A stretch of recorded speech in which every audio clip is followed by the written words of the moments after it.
époque. Et dans cette génération, nous n'avions qu'une idée, il faut en sortir. Et pour sortir, il faut faire des études. C'était ça l'idée. Mon but n'était pas du tout... C'était de préparer des examens. À cette époque, l'homme de couleur se rend bien compte qu'il n'a qu'un moyen de sortir de la vie très médiocre qui lui est imposée. Eh bien, il n'y a pas d'argent, il n'y a pas de banque, il n'y a pas de terre. Eh bien, et qu'est-ce que votre père vous enseignait? Tu n'auras que ce que tu auras conquis et par l'étude. C'est le seul moyen que tu as. Donc, et c'est vrai, ça nous a marqué. Et tous les élèves de ma classe, ils n'avaient qu'une idée, aller passer tel examen, passer tel concours, aller en France, obtenir un poste en Afrique, au Sénégal ou ailleurs. C'est un peu ça. Voilà. J'étais en classe. Il y a des matières où je réussissais très bien, d'autres ne réussissent pas bien du tout.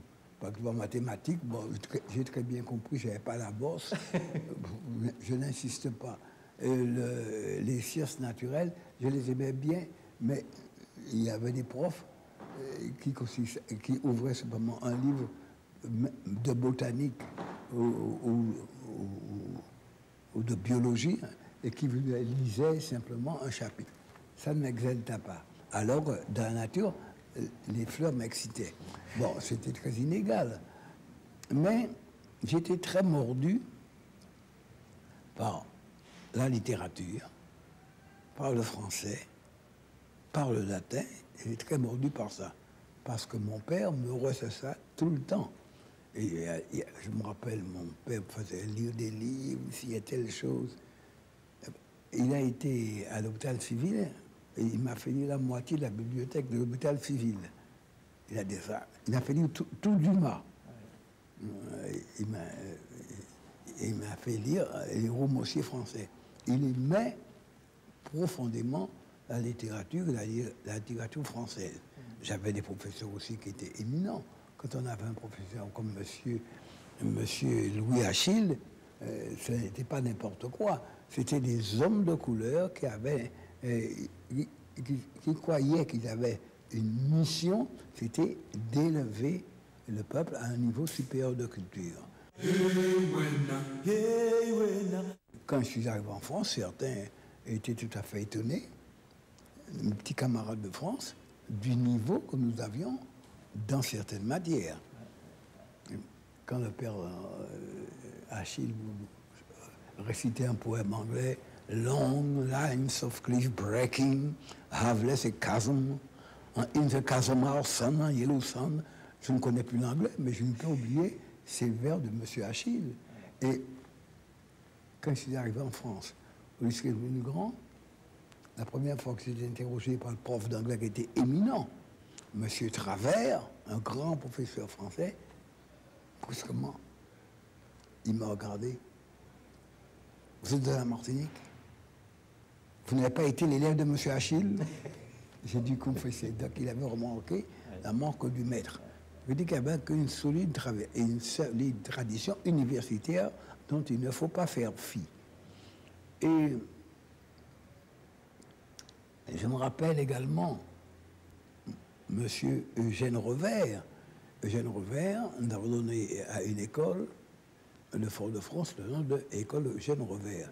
Mais Eugène Revers a joué un très grand rôle de ma vie. Il était professeur d'histoire et de géographie. Il était ancien élève de l'école normale supérieure. C'était un homme assez particulier. C'était un Français, mais il était fondamentalement un Normand. Et il tenait à faire sentir qu'il était Normand. Il avait un grand sens, si vous voulez, du régionalisme. Et quand on je demandais un renseignement sur la Bretagne, il s'est fait un malin plaisir de me répondre peut-être bec oui, peut-être bec non. Il avait remarqué des copies que j'avais faites, des choses un peu curieuses. Et un jour, il me prend en part, il me dit Césaire, ça y est, vous avez terminé vos études secondaires, mais qu'est-ce que vous allez faire après le bachot? J'ai dit, c'est ça tout le problème. Mais je l'ai regardé bien en face. Je ne l'ai pas dit dans les yeux, Mais dans la barbe, il y avait une grande barbe, comme les curés en portaient à l'heure actuelle, alors qu'il n'était pas du tout curé, et une grande barbe. J'ai dit, comme vous, monsieur le professeur. Il dit, bien, mais d'accord, nous sommes d'accord, tu as raison, je crois que tu y réussiras, mais si tu fais comme moi, tu vas en France, tu rentres au lycée sur le Grand, tu entres en Hippocagne, en Cagne, et je crois que ça marchera. Et il m'a donné un petit mot, et pour le proviseur qui avait été de Louis le Grand, et qui avait été son condisciple à l'école normale supérieure, j'ai été tout de suite admis. Je revois encore le couloir où était le secrétariat. Je sors du couloir. Et en sortant, je suis tout à fait sidéré. Je vois un petit homme noir. Un petit homme, il est petit. Plus petit que moi. Noir, autrement dit, c'est un nègre. C'est un élève. Et il a une blouse grise. Autour de la blouse grise, une ceinture. Ce n'est qu'une corde. Oui. Une cordette, au bout de la corde, un encrier vide. C'est ainsi, et c'était la grande coquetterie des internes. Ça suffit qu'il était interne. Inutile de vous dire que dans l'encrier, il n'y avait pas d'encre. Mais comme on n'avait pas les encriers étaient fixés sur les tables, mais il portait son encrier, qui pendait au bout d'une corde. Ça signifie qu'il était interne, tout simplement. Mais moi, je m'étais inscrit non pas comme interne, j'étais inscrit comme externe. J'étais externe, j'habitais sous la route de Bayeux, après la porte d'Orléans. J'ai toujours été par là. Je prenais le métro. C'était, en ce temps-là, c'était le métro, le tram jusqu'à la porte d'Orléans. À la porte d'Orléans, j'arrivais boulevard Saint-Michel, la rue des Écoles, et puis la rue Saint-Augustin, et j'arrivais au lycée. Et ce brave petit noir, il arrive à moi, il me dit, mais d'où vient-il, Bisu? Bah, je dis, viens de la Martinique, comment t'appelles-tu? Nécessaire. Il dit, et toi?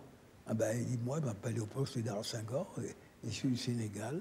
Il ouvre ses bras, il m'embrasse, il me dit, eh bien, Bisu, tu seras mon Bisu. Et toute la vie, ça a été comme ça. On s'est formés ensemble, on a beaucoup lu ensemble, on a beaucoup discuté ensemble, on s'est disputé ensemble, toujours réconciliés et fraternellement, et jusqu'à la fin de sa mort, ça a été comme ça. Et voilà comment vous découvrez l'Afrique à Paris. C'est ainsi que j'ai découvert l'Afrique à Paris. Il y avait déjà quelques signes précurseurs. Beaucoup de mes bizarreries qui apparaissaient comme des bizarreries de la Martinique, je les comprenais. Il y avait déjà quelque chose qui me démangeait. Je me rappelle, dans les cours d'histoire, j'étais toujours contre la cour, j'étais férocement protestant. Pourquoi protestant? Mais j'étais protestant. Hein,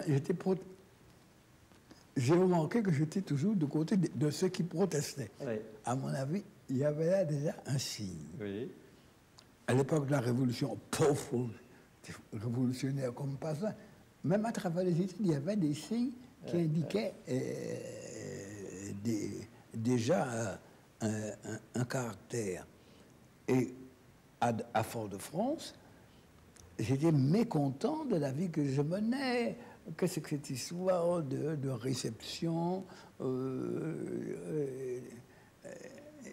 et des concerts et des balles au piano? Non, cela, j'avais une sorte de répulsion qui n'était pas naturelle contre tout ça. J'étais plutôt un homme de lecture, de réflexion et de solitude. Il y avait des traits de caractère. Et j'ai quitté Fort-de-France en disant, ouf, allez, on fout le camp. C'est tout, je n'avais pas de nostalgie du tout. J'arrivais en France, au lycée Le Grand, et dès le jour même de mon inscription, je découvre un autre monde, et c'est l'Afrique. C'est l'Afrique. Et ça m'a fait un choc. Et pourquoi ça m'a fait un choc? Parce que tout se tient en réalité en parlant avec Senghor, en parlant de l'histoire de la Martinique. Je me suis aperçu qu'il y avait des quantités de choses qui me surprenaient à la Martinique et qui s'éclairaient à la lumière de ce qu'il me disait. Hein, vous avez compris? Mon africanité inconsciente